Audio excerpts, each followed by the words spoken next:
Hello दोस्तों, नमस्कार। आप लोगों का एग्री स्टडी 92 में बहुत बहुत स्वागत है। आज हम एग्रीकल्चर से संबंधित 20 इंपॉर्टेंट क्वेश्चंस को देखेंगे जो हमारी आने वाली एजीटी की परीक्षा के दृष्टिकोण से अत्यंत महत्वपूर्ण होंगे। इसमें हमारा पहला प्रश्न है, भारतीय कृषि अनुसंधान परिषद की स्थापना कब हुई? ICAR यानी Indian council of agriculture research की स्थापना कब हुई थी? ऑप्शन नंबर है 1929 में, बी 1947, सी 1955, डी 1971।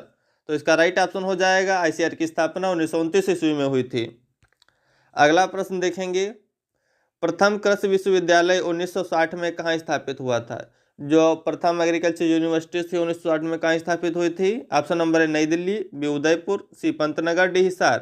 तो इसका ऑप्शन नंबर सी सही हो जाएगा। पंतनगर में प्रथम जो है एग्रीकल्चर यूनिवर्सिटी 1960 में स्थापित हुई। अगला प्रश्न देखेंगे, केंद्रीय धान अनुसंधान संस्थान कहाँ पर है? सेंट्रल राइस रिसर्च इंस्टीट्यूट कहाँ पर है? ऑप्शन नंबर है हैदराबाद, बी है कटक, सी है करनाल, डी है रांची। तो इसका राइट ऑप्शन हो जाएगा कटक। उड़ीसा में जो है केंद्रीय धान अनुसंधान संस्थान स्थित है। अगला प्रश्न देखेंगे, केंद्रीय शुष्क क्षेत्र अनुसंधान संस्थान कहाँ पर है? ऑप्शन नंबर हैदराबाद में है, बी भुवनेश्वर, सी हिसार, डी जोधपुर। तो इसका ऑप्शन नंबर जो डी है वो सही हो जाएगा।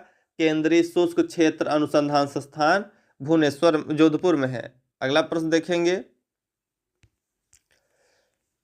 भारत में हरित क्रांति का मुख्य स्रोत क्या था? ऑप्शन नंबर ए है उचित फसल प्रबंधन, बी सिंचाई के साधन, सी उर्वरकों का उपयोग, डी गेहूं और धान की बोनी प्रजातियां। तो इसका राइट ऑप्शन डी सही हो जाएगा। भारत में हरित क्रांति का मुख्य स्रोत गेहूं और धान की बोनी वैरायटीज थी। अगला प्रश्न देखेंगे, एरोइंग से क्या तात्पर्य है? एरोइंग क्या होता है? धान में बाली निकलना, बी केले में फूल आना, सी गन्ने में फूल आना, डी प्याज में फूल आना। तो जो प्याज में फूल आना होता है होती है प्रोसेस बोल्टिंग, लेकिन जो है गन्ने में पुष्प आना वो हो जाएगी एरोइंग। सी ऑप्शन इसका सही हो जाएगा। अगला प्रश्न देखेंगे, किस फसल की रेटिंग महत्वपूर्ण है? रेटिंग किस में की जाती है? Option number A jute, B प्याज, सी अमरूद, डी केला। तो इसका राइट ऑप्शन हो जाएगा ऑप्शन नंबर ए, जूट में रेटिंग प्रोसेस की जाती है। अगला प्रश्न देखेंगे,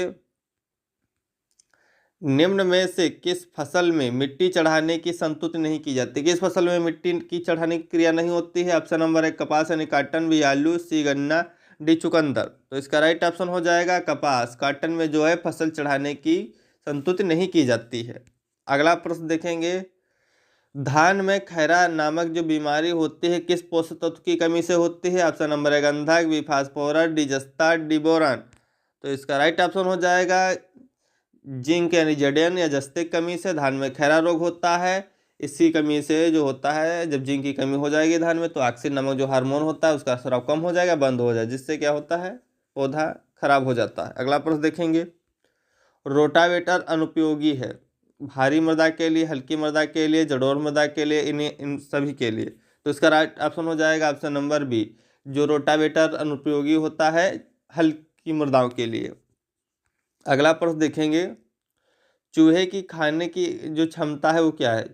चूहे की दैनिक खाना खाने की क्षमता, ऑप्शन नंबर उसके शरीर वजन का 35%, उसके सारे वजन का 30%, उसके सारे वजन का 10%, इनमें से कोई नहीं। तो इसका राइट ऑप्शन हो जाएगा ऑप्शन नंबर सी, चूहे की दैनिक खाना खाने की जो क्षमता होती है उसके शारीरिक वजन का 10% होती है। अगला प्रश्न देखेंगे, आलू के वायरस का प्रसारण किसके माध्यम से होता है? ऑप्शन नंबर एफिड है, बी थ्रिप्स है, सी सफेद मक्खी, डी जेसिड है। तो इसका राइट ऑप्शन हो जाएगा ऑप्शन नंबर है एफिड के द्वारा जो होता है आलू के वायरस का प्रसारण होता है। अगला प्रश्न देखेंगे, कैल्शियम कार्बोनेट को मृदा में मिलाकर उसके पीएच को 7 या उससे अधिक करके किसका अच्छा नियंत्रण किया जा सकता है? सॉइल का पीएच बढ़ाकर किस रोग का नियंत्रण किया जा सकता है? ऑप्शन नंबर है वार्ड डिजीज ऑफ आलू, सी है आलू की पछेती अंगमारी, सी है आलू का मृद विगलन, डी है क्रूसीफर्स का क्लब रूट। तो इसका ऑप्शन नंबर डी सही हो जाएगा। जो क्रूसीफर्स का जो क्लब रूट होता है उसको सॉइल का पीएच बढ़ाकर सही किया जा सकता है। अगला प्रश्न देखेंगे, पृथक्करण दूरी रखी जाती है। पृथक्करण दूरी आइसोलेशन डिस्टेंस किसके बीच रखते हैं? ऑप्शन नंबर ए है एक फसल की दो प्रजातियों के बीच, दो विभिन्न फसलों के बीच, सी है किसी प्रजाति के एक बीज की दो श्रेणियों के बीच, डी उपरोक्त में से कोई नहीं। तो इसका ऑप्शन नंबर जो ए है वो सही हो जाएगा। जो पृथक्करण दूरी है एक फसल की दो प्रजातियों के बीच रखी जाती है।